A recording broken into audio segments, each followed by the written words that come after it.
É por isso que é comprovado pelas pesquisas que quanto mais um país é religioso, maior será o índice de violência e de pobreza. Na verdade, não precisa nem de pesquisas para mostrar essa realidade, esse fato. A própria realidade nos mostra todos os dias e instantes. Mulher de 26 anos obriga adolescente de 13 anos a esperar suas amigas dentro da sua casa. E a menina é violentada sexualmente por ela. E olha esse caso absurdo. No último sábado, a Polícia Militar do Amazonas prendeu em flagrante uma mulher de 26 anos por estupro de vulnerável contra uma adolescente de 13 anos. A prisão ocorreu no bairro São Francisco. Segundo o delegado Marcelo Lopes, o crime ocorreu na sexta-feira, depois da vítima sair da escola e parar em frente a uma residência, na residência da suspeita, para esperar umas amigas. De acordo com o delegado, a acusada insistiu que a vítima esperasse dentro da casa dela e a menina aceitou. Lá, a suspeita, ela embebedou a adolescente e cometeu o crime. Segundo o portal Manaus Alerta, que é parceiro aqui do Metrópolis, o delegado informou que as amigas da adolescente ficaram preocupadas por não terem mais notícias dela e a procuraram na casa da mulher e encontraram a vítima bêbada. Depois de ser retirada da casa e conforme foi recobrando a consciência, a vítima procurou o Conselho Tutelar do município e relatou o que teria acontecido. A mulher vai responder por estupro de vulnerável e vai ficar à disposição da justiça.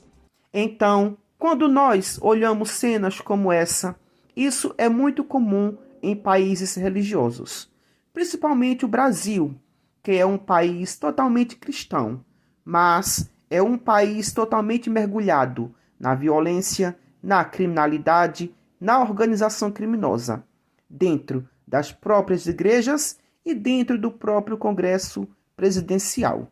No Brasil, por exemplo, não se pode andar com nada de valor, que é assaltado. Aqui se fecha escola para abrir presídio e igrejas. No Brasil, a ignorância e a falta de respeito é a educação da população brasileira.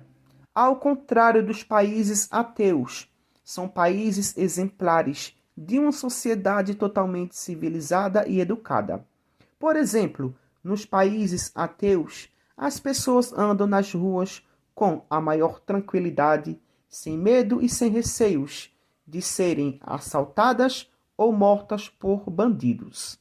Nos países ateus, por exemplo, não existe corrupção, onde a igreja não está vinculada ao Estado, não se envolve nos negócios do Estado. Nos países ateus, fecham presídios e igrejas para abrir mais escolas e investimentos na ciência e nas tecnologias. Então, acompanhe comigo os vídeos a seguir. Uma pesquisa feita em 114 países, divulgada no ano passado, mostrou que quanto mais religioso, maior a tendência do país ser pobre. Então vocês podem ver nesse gráfico que a Indonésia, por exemplo, tem uma grande porcentagem de pessoas que consideram a religião parte importante de suas vidas. A Índia também, o Brasil, Tunísia, países subdesenvolvidos. Enquanto, se for descendo o gráfico, no extremo oposto você encontra países desenvolvidos, como Suécia, Dinamarca, Japão, Hong Kong, Reino Unido, França, Alemanha, Coreia do Sul, Canadá, os países que a gente costuma elogiar, onde uma pequena porcentagem da população considera a religião importante para suas vidas e tem uma renda per capita grande. Por exemplo, quanto maior a renda per capita, menor a importância da religião.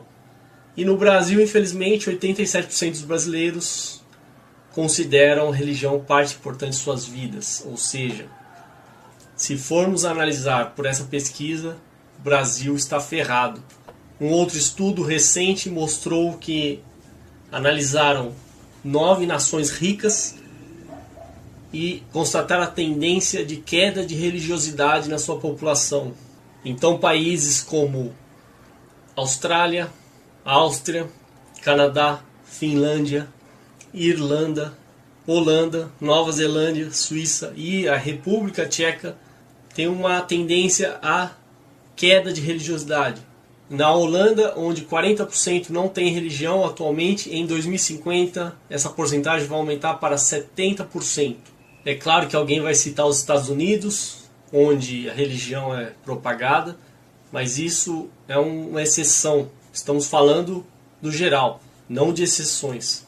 Então eu fiz esse vídeo porque me perguntaram por que não ter religião.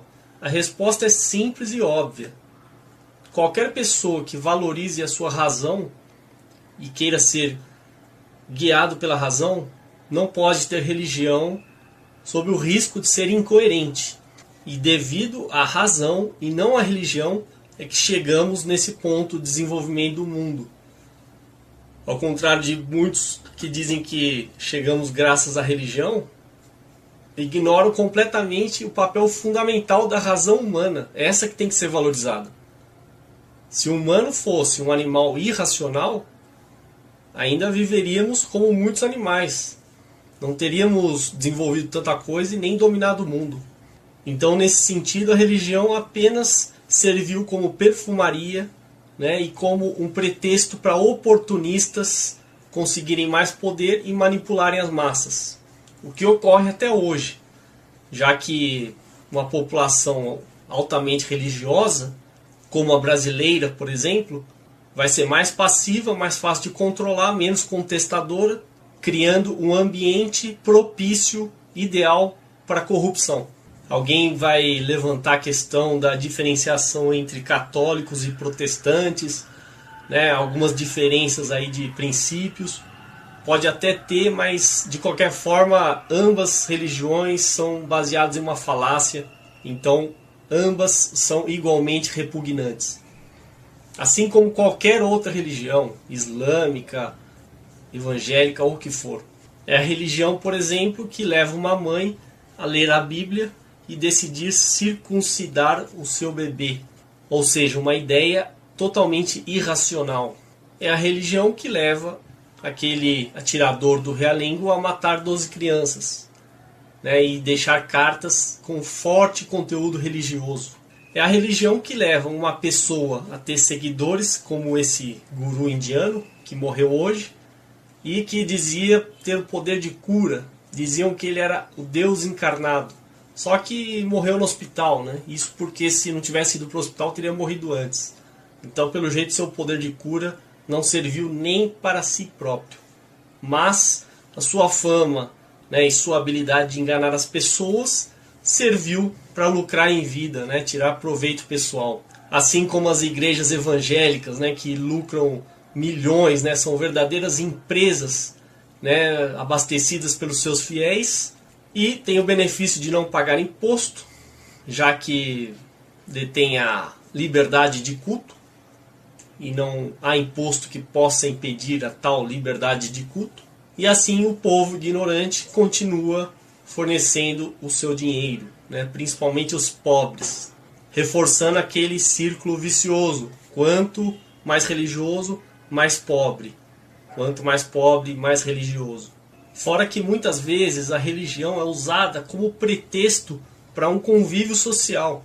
Então, quando o fiel vai a um templo, quando o espírita vai ao centro espírita, ou o que for, ele nada mais, nada menos está praticando um ato social, que é uma necessidade humana. Então, enquanto está sociabilizando com seus semelhantes, ele se sente bem. Só que erroneamente atribui isso à religião, à reza ou a inúmeros rituais que a fértil mente humana é capaz de criar. Seria muito melhor se as pessoas se organizassem em torno de ideias racionais, coisas mais produtivas, do que em torno de uma religião. Mas infelizmente a humanidade ainda está nesse nível de evolução e ainda falta muito para se libertar da religião e aderir plenamente à razão. Eu não estou aqui contra o seu direito constitucional de seguir o que quiser. As pessoas são livres para isso. Mas a minha preocupação é em relação à pobreza do país, que, ajudada pela religião, serve como um freio para a evolução, para o desenvolvimento. ainda mais com políticos como Eduardo Paes querendo colocar ensino religioso nas escolas, é como se estivéssemos retrocedendo. Então é difícil ver uma saída para um país como o Brasil. Embora eu acredite que a cada geração o Brasil se tornará mais ateu, mais agnóstico, ou que seja, mais livre da influência religiosa. Até que um dia, quem sabe até lá já estaremos mortos, a religião será insignificante no Brasil. Como é que tu enxerga o argumento de que existem tantas pessoas do lado de fora que não têm oportunidade e aí vai se dar a oportunidade para quem saiu do presídio? Porque existe essa dualidade, né? Tu entende o argumento? Lógico, nós vivemos numa sociedade que, infelizmente, nós estamos no terceiro mundo, cara. Nós não estamos nem preparados para a ressocialização. Esse projeto que eu tenho, ele prevê para daqui 20 anos os índices de criminalidade cair pela metade. E para daqui 100 anos, nós está no patamar que a Noruega está, por exemplo. Tá ligado? Já viu os presídios lá como é que são? Você já viu? Já? Lá não são presídios, lá são casas de luxo onde os presos são tratados com todo respeito. Pra quê? Pra mostrar pra ele como ele tem que agir na sociedade, com respeito, com educação, com, sabe, mano, como um cidadão. Então o preso lá, ele... Procura aí, na Islândia tem um foda também. Tem na Islândia, tem na Noruega, ou seja... presídio na Islândia, por exemplo, vai ver uns vídeos foda aí. O Brasil, nós estamos na contramão do mundo, cara. Nós só estamos seguindo, como sempre, nós somos capachos dos Estados Unidos. Os Estados Unidos é o maior, que tem o maior número de prisioneiros, né? Certo? E nós estamos, acho, na segunda ou terceira posição, certo? Mas o mundo inteiro está entendendo que a saída para a diminuição da violência não é o encarceramento em massa, como a gente estamos vivendo hoje, cara. Os caras pegam ali na periferia, os caras passando ali na boca e prende o cara por um monte de anos, cara, certo? Então, lá nesses países desenvolvidos, eles colocam um cara, esse jovem, que não tem experiência de vida ainda, numa medida socioeducativa, dá para ele oportunidades, dá para ele curso. Os prisioneiros que estão lá também são tratados com respeito, com dignidade, com honra, para eles entenderem como eles têm que agir na sociedade também, porque muitos nunca nem foram socializados, cara. Se você for na periferia, você vai ver. Certo, mano? Tem aí, ó, pessoas passando umas necessidades tremendas. Os barracos de madeira estão voltando para São Paulo. Estão voltando aí, se alastrando de novo. E ali já tem violências várias, cara. Claudinho não quis falar, mas ele ali na casa dele, quando ele era criança, nos vídeos, ele fala, certo? Que brigava com o pai dele, soltou a pesada nos peitos do padrasto dele, porque batia na mãe dele e tal. Então era aquele ambiente familiar conturbado. Entendeu? Então imagina você morando num barraco de madeira, pingando em cima de você, cara, e sua família brigando, seu pai socando sua mãe, socando você. Então são várias coisas que te levam pra lá. E esses países de primeiro mundo aí, eles estão no caminho certo. Passa aí um vídeo aí lá da Noruega lá. O primeiro-ministro dizia que não é raro encontrar um dinamarquês com uma faca na mão, desde que na outra haja um garfo. A brincadeira ilustra uma sensação de segurança e humor desse país, um dos mais felizes do mundo, segundo a ONU. Uma alegria que está ligada a um ótimo desempenho econômico e social. Um dos segredos desse sucesso pode estar num fator que os economistas não costumam analisar: a honestidade. Essa aqui é uma cena bem comum na Dinamarca, uma loja completamente vazia. Se eu estou interessado no produto, eu pego, venho aqui sem nenhum tipo de controle, posso pagar pelo celular, ou então pelo cartão, moeda, ou mesmo com uma nota. Isso aqui é o exemplo dessa confiança social. Para esse mercadinho, contratar um funcionário sairia mais caro do que eventuais perdas com furtos. Em bibliotecas, o aluguel de livro também é sem intermediários. E nas ruas, um objeto esquecido quase sempre volta às mãos do dono. A sociedade controla bem os políticos. Isso é parte da nossa cultura. Tem sim um pouquinho de corrupção aqui e ali, mas não é comum. Isso vem da educação, da família e do fato de que as pessoas ganham o suficiente para viver com dignidade. O filho do primeiro-ministro pode estudar na mesma escola do filho de um taxista. A maioria das crianças dinamarquesas frequenta a escola pública. No caminho até a aula, o filho do deputado Mathias Tesfaye vai entendendo os valores da sociedade. Esse que cumprimentou o Mathias é um antigo colega de trabalho. Os dois eram pedreiros. O amigo continua na profissão e ganha o equivalente a R$18 mil. O parlamentar, 23 mil. Essa boa distribuição de renda gera menos conflito social e, consequentemente, menos violência. Matias explica que as pessoas do bairro dele só costumam trancar a porta de casa à noite.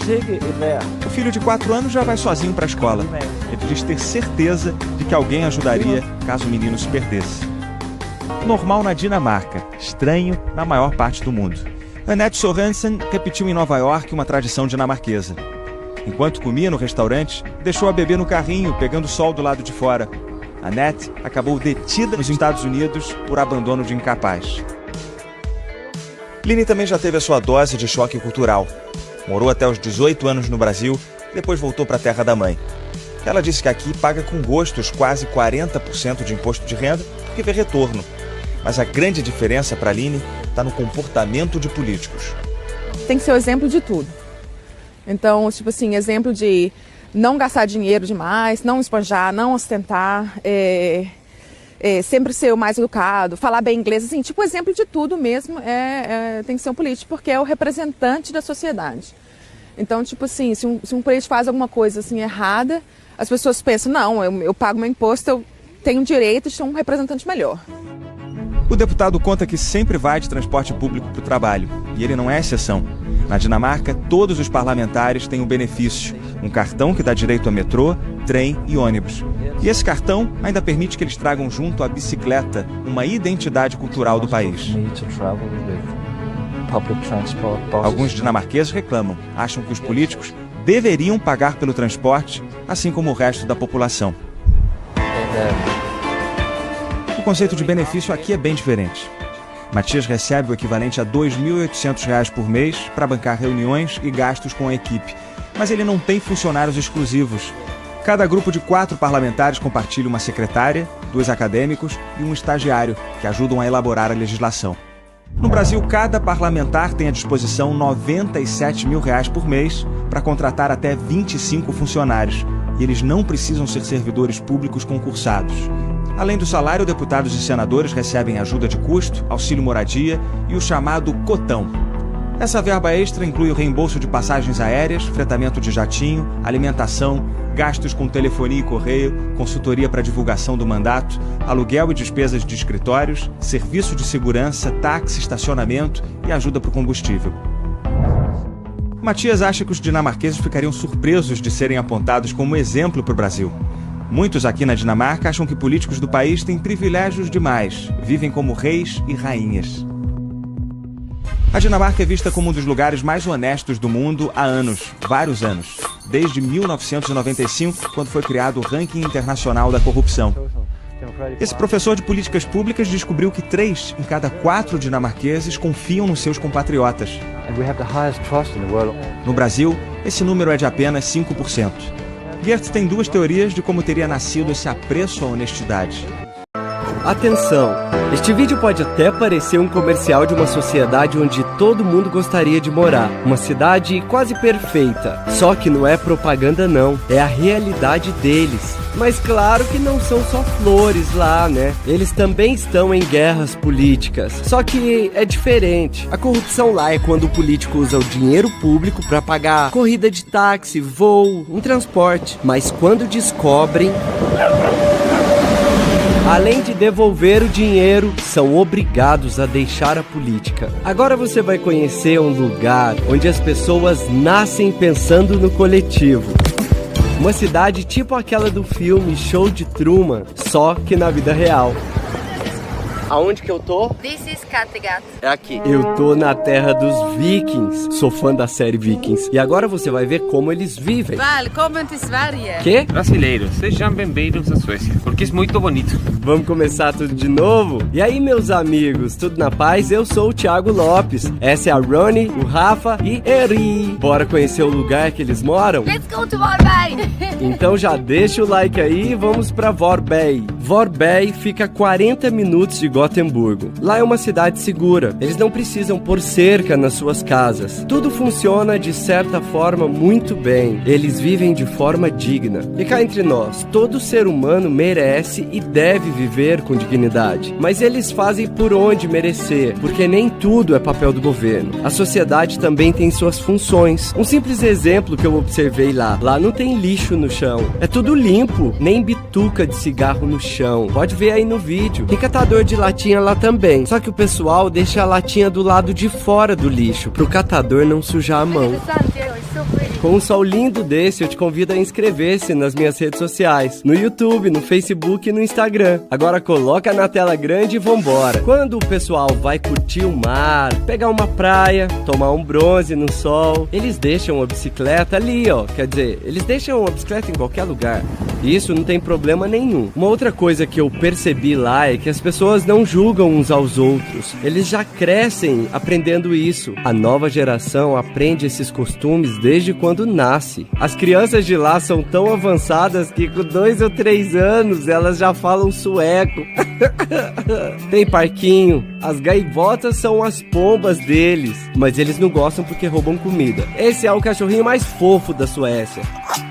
Tem ciclofaixa e lugar para os pedestres, cada um no seu lado. Tem rua que de um lado é o ciclista, do outro lado da rua o pedestre. A sinalização lá é impecável, todas as placas são novas. Isso aí é como se fosse a lombada deles. É para que um dos carros respeite o outro carro que está vindo. E foi aí que me caiu a ficha. Eles pensam diferente da gente. Viver em sociedade é uma questão de todos. Minha amiga foi me apresentar a cidade dela, a história, onde tudo começou, e fomos conversando sobre a diferença de cultura entre nossos países. Rio poluído? Não existe lá. Mesmo onde não tem calçamento, tem acessibilidade. Mesmo sendo uma cidade pequena, tem coisas de cidade grande. E como qualquer outra cidade, tem lugares públicos para shows, baladas. Mas isso eu mostro no próximo vídeo. Shopping center, banco, escolas, propaganda. Ah, esse é um amigo deles. Construções. Eu gostei das estátuas de lá. E lugar público para você se casar. E grátis. Eat free. Olá pessoal, eu estou com muito medo e eu já aviso que talvez esse vídeo contenha cenas fortes, porque eu estou aqui na capital de um dos países com o maior número de ateus no mundo. Sabe, ateus, essas pessoas que não acreditam em Deus, que não aceitaram Jesus, que não tem Deus no coração. E como nós sabemos, sem Deus no coração, tudo vira um caos. A pessoa, a sociedade, tudo vai virar um caos. A pessoa vira um criminoso em potencial, não é mesmo? Então vou mostrar pra vocês como que é esse lugar horrível, abominável. Aqui, como vocês veem, os ateus estão brincando no parque. Eu estou aqui com 2 câmeras, ninguém ainda tentou me assaltar. Eu tenho feito isso por dias e nada aconteceu ainda. De fato, República Tcheca tem sido um dos países mais pacíficos do mundo, sem ironia agora.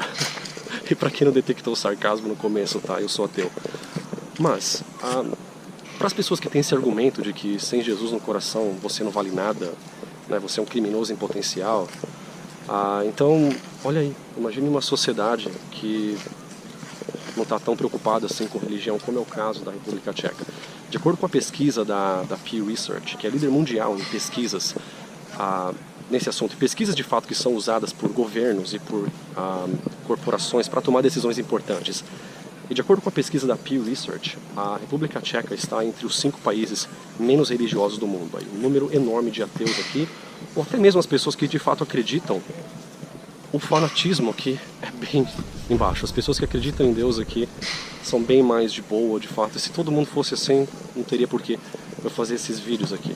Eu faço isso porque há muitas pessoas no Brasil que de fato têm uma visão muito deturpada de o que é ser um ateu de fato. E pensam que é isso, um lugar onde ninguém acredita em Deus, então é um caos, é um inferno, e que sem Deus no coração você não é nada. Então, tá aí, um lugar bem pacífico. E já falei da Pew Research, que coloca a República Tcheca entre os menos religiosos do mundo, mas também o Índice Global da Paz, de 2015, colocou a República Tcheca em 10º lugar entre os países mais pacíficos do mundo. Em 2016 ela subiu no ranking e foi para 6º lugar entre os mais pacíficos do mundo. Então tá aí, demonstravelmente, isso não é achismo, não é opinião, não é crença, é um fato. Um dos países mais seguros, mais pacíficos do mundo, e tá aí, A maior parte da população não está nem aí para a religião. Então, aqui tem. Eu poderia até continuar aqui com sarcasmo e dizer que no próximo episódio nós visitaremos uma sociedade muito religiosa, onde há igrejas tudo quanto é esquina, para tudo quanto é lado, onde a população está o tempo todo falando em Deus, graças a Deus, vai com Deus, se Deus quiser. E o povo é tão religioso que eles construíram uma estátua gigante de Jesus ali no morro da cidade mais famosa do país. E só tem 1% de ateus nesse país, tá? Então, claro, num país tão religioso, onde todo mundo tem Deus no coração, vai ser um paraíso. Os políticos vão ser honestos, o povo vai ser honesto. Eu não vou correr risco de ser assaltado por causa da câmera aqui. Vai ser tudo uma maravilha, não é mesmo? Porque, como nós sabemos, Deus no coração é tudo. Nossa, parece que só tem lugar bonito aqui. Eles são bem detalhistas quanto à arquitetura e estética urbana. Eu estou à procura de um lugar feio, mas não encontrei ainda. Acho que vai ser difícil encontrar um lugar feio aqui em Praga. GoPro, stop recording. Um país jovem formado em 1993, quando a Tchecoslováquia pacificamente se partiu em dois, a Eslováquia e a República Tcheca. Bem, na verdade, a presente configuração política e geográfica pode até ser jovem, mas o povo que o habita e a língua que eles falam tem uma história milenar. Praga, a capital, é considerada por muitos viajantes uma das cidades mais belas da Europa. E apesar de numerosas igrejas e catedrais antigas que embelezam a paisagem do país, a República Tcheca está entre os países menos religiosos da Europa e do mundo, onde, de acordo com pesquisas, apenas 15 a 20% da população considera a religião importante. É importante notar também que a moeda local é a coroa e não o euro, e o índice de homicídio no país é de 1 para cada 100 mil habitantes por ano.